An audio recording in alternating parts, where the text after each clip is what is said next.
রাধে রাধে বন্ধুরা, কেমন আছেন? আশা করি ভালো আছেন। আমিও অনেক ভালো আছি বন্ধুরা। তো বন্ধুরা, আমি একটা ছোট্ট রেসিপি নিয়েছি আপনাদের সামনে। দেখুন, চিংড়ি মাছের রেসিপিটা হচ্ছে চিংড়ি মাছের তরকারি, আলু দিয়ে চিংড়ি মাছের তরকারি। তো কী কী দিয়ে করছি আপনারা একটু দেখুন প্লিজ। তো বন্ধুরা, এই হচ্ছে চিংড়ি মাছ। খুব ভালো করে কেটে ধুয়ে নিয়েছি, পিঠের শিরাগুলো এরকম সুন্দর করে ছুরির সাহায্যে ভালো করে এরকম পরিষ্কার করে নিয়েছি। নিয়ে বন্ধুরা, আমি নুন হলুদ মাখিয়ে রেখেছি চিংড়ি মাছ। আর এই হচ্ছে সঙ্গে আমি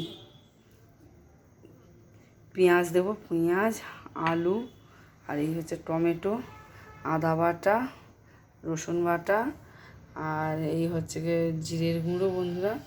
আর এই হচ্ছে গিয়ে ফোড়নে দেবো দুটো শুকনো লঙ্কা, দুটো তেজপাতা, এলাচ, দারচিনি, লবঙ্গ এইখানে। তো বন্ধুরা, আমি এখানে একটা কড়া নিয়ে নিয়েছি। এবার আমি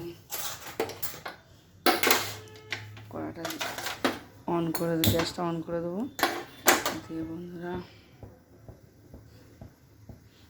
বন্ধুরা আমি তেল দেবো এবারে।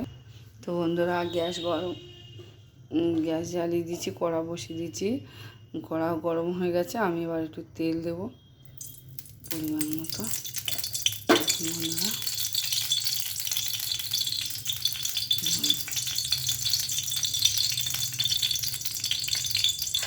আস্তে আস্তে আলুগুলো ভেজে নেবো বন্ধুরা।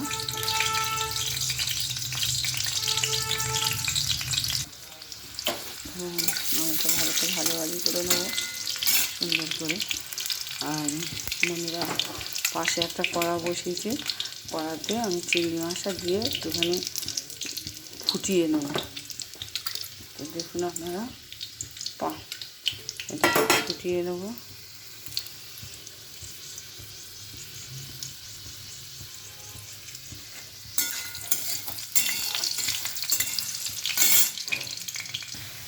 তো বন্ধুরা, আমার আলু ভাজা হয়ে গেছে।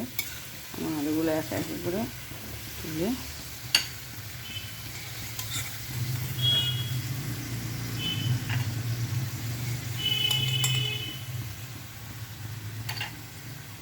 এবার এই তেলের মধ্যে দুটো শুকনো লঙ্কা দিয়ে দেবো, দুটো তেজপাতা দিয়ে দেবো বন্ধুরা।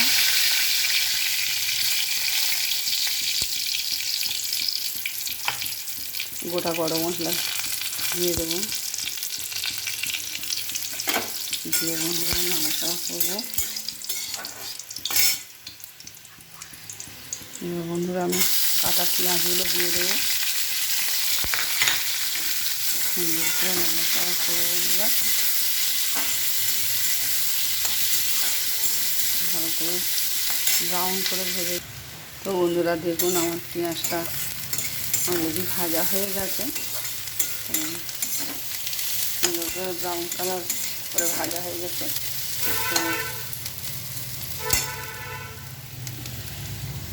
তো এই স্পটে আমি টমেটোগুলো দেবো,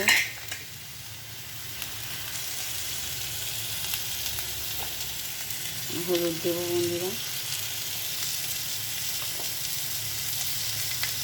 আদা বাটা দেবো,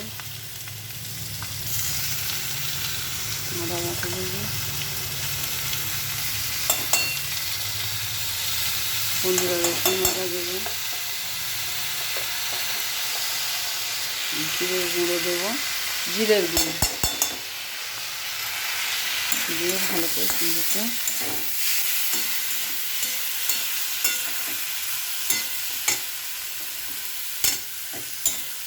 পাশের কড়াতে চিংড়ি মাছটা ভরে দিচ্ছি বন্ধুরা, যাতে একটু তাড়াতাড়ি হবে সেই জন্য। ভালো করে মশলাটা কষানো হয়ে। তো বন্ধুরা, স্বাদ অনুসারে লবণ দেবো,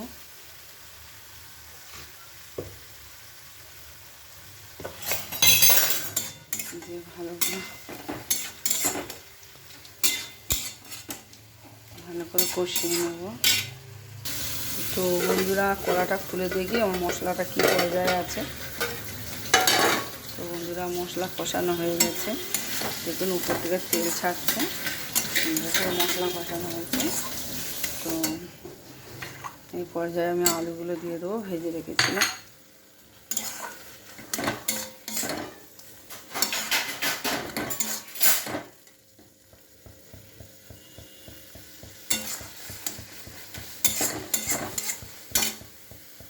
ঢাকনাটা খুলবো, খুলে দেখি আমার মশলাটা এবার হয়ে ভালো করে হয়েও গেছে, তারা লেগে লেগে আসছে। তো বন্ধুরা আমি এবার জল দেব পরিমাণ মতো।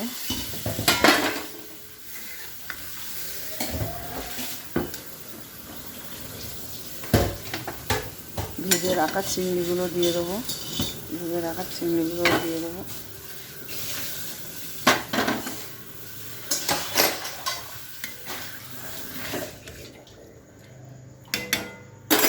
বন্ধুরা এবার আমি চাপা দেবো, 10 মিনিট বাদে খুলে দেখাবো। তো বন্ধুরা দেখি আমার চিংড়ি মাছটাকে মানে কী পর্যায়ে আছে, আপনারা দেখুন। ঢাকনাটা খুলি, 10 মিনিট বাদে ঢাকনাটা খুলি। তো বন্ধুরা প্রায় হয়ে গেছে, এটা একটু ঝোল ঝোল হবে। যে শুকনো লঙ্কা দুটো ভেজে রেখেছিলাম মানে ফোড়নে দিয়েছিলাম, এখন দিলাম। শুরুতে দিলে ঝাল বেরিয়ে যাবে, তো 4টে কাঁচা লঙ্কা দিলাম বন্ধুরা। বন্ধুরা একটু গরম মশলা দিয়ে দেবো। তো বন্ধুরা আমার চিংড়ি মাছ রেডি, আমি ঢালছি, আপনারা দেখুন।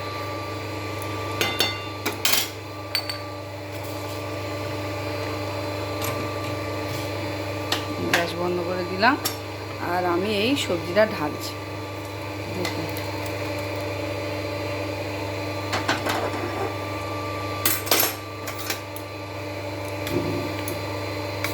দেখুন বন্ধুরা কতটা লোভনীয় হয়েছে আমার সবজিটা, চিংড়ি মাছের তরকারি অনেক ভালো হয়েছে। তো বন্ধুরা এরকম করে খাবেন, খুব ভালো হয় এরকমভাবে রান্না করলে। কতটা লোভনীয় হয়েছে, কতটা সুন্দর হয়েছে দেখুন।